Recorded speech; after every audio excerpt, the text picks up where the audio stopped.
بتاتے، لیکن یہ درود پاک ہے کہ اس کی فضیلت دیکھیں، ایک طرف 10 نیکیاں لکھی جا رہی ہیں اور دوسری طرف سے 10 گناہوں کو مٹایا جا رہا ہے۔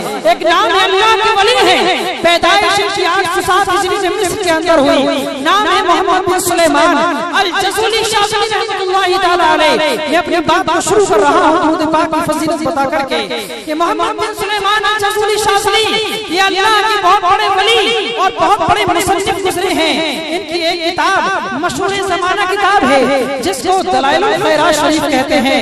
اس کتاب کو پوری دنیا کے اندر شہرت حاصل ہوئی اور اس کتاب کے اندر تمام فضیلتیں درود پاک کی لکھی ہوئی ہیں۔ پوری کتاب درود پاک سے بھری ہوئی ہے۔ کسی نے ان سے سوال کیا اور سوال کیا، کہتے ہیں اے محترم بتاؤ آپ نے پوری کتاب درود پاک پر لکھی ہے، اس کی وجہ کیا ہے؟ کہا مجھ سے پوچھتے ہو تو سنو، ایک دن کی بات ہے، میں ایک بار گھومنے کے لیے صحرا کی طرف گزرا اور جب میں صحرا میں پہنچا تو نماز کا وقت ہو گیا۔ اب میں نے وضو کرنے کے لیے پانی تلاش کیا، اب مجھے پانی نہیں ملا۔ اب میں صحرا کو چھوڑ کر کے بستی کی طرف چلنے لگا۔ جیسے ہی بستی کے شروع میں ایک کنواں پڑتا تھا اور اس کنویں میں پانی تھا، میں وضو کرنے کے لیے اس کنویں کے قریب آیا تو میں نے دیکھا کہ کنویں کے اندر پانی تو ہے لیکن پانی نکالنے کے لیے نہ ڈول ہے نہ رسی ہے۔ سوچنے لگے کہ پانی کیسے نکالا جائے، سوچتے سوچتے کنویں کی من پر بیٹھ جاتے ہیں۔ اتنے میں کنویں کے برابر میں ایک مکان تھا اور اس مکان کے اوپر ایک 7 سال کی بچی بیٹھی ہوئی تھی۔ اس بچی نے کہا اے بزرگوار آپ کیسے بیٹھے ہوئے ہیں، کیا سوچ رہے ہیں؟ تو وہ کہتے ہیں بیٹی مجھے پانی کی ضرورت ہے، میں وضو کرنا چاہتا ہوں۔ کہا پانی ہے، آپ لیتے کیوں نہیں؟ کہا بچی کیوں نہیں سمجھی، کیونکہ پانی کی نکالنے کے لیے ڈول اور رسی چاہیے، یہاں پر ڈول اور رسی نہیں ہے۔ انہوں نے کہا کہ آپ کا نام کیا ہے؟ کہا میرا نام محمد بن سلیمان الجزولی شاذلی ہے۔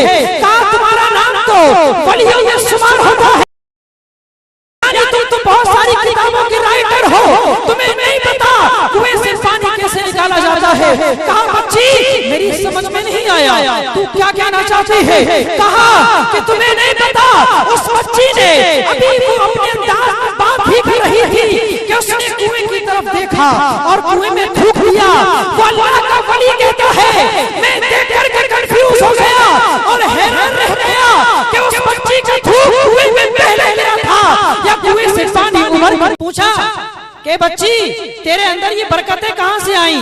کہا آپ نہیں جانتے یہ برکتیں کہاں سے آتی ہیں؟ کہا بیٹی نہیں، تو بتا یہ تیرے اندر برکتیں کہاں سے آئیں؟ تو وہ کہتی ہے میری ماں نے سکھایا ہے، جب سے میں نے بولنا سیکھا ہے میری ماں کہتی ہے بیٹا جب بھی تجھے وقت ملنا نبی کی ذات پر درود پاک پڑھتے رہنا، یہ درود پاک کی برکت ہے کہ جو میرے اندر یہ تاثیر پیدا ہو گئی۔ میری ماں و بہنوں تمہیں سوچنا ہوگا، اگر تم چاہتے ہو تمہاری نسلیں سنور جائیں، تم چاہتے ہو تمہارا معاشرہ سنور جائے تو آدمیوں سے پہلے عورتوں کو سنبھلنا ہوگا۔ اور کیونکہ بچے کا پہلا مدرسہ جو ہے وہ ماں ہوتی ہے، لیکن وہ ماں کیا تربیت دے گی جو خود خالی ٹائم میں بیٹھ کر کے سیریل دیکھتی رہتی ہے؟ وہ ماں کیا تربیت دے گی جو خود نمازیں نہیں پڑھتی ہے؟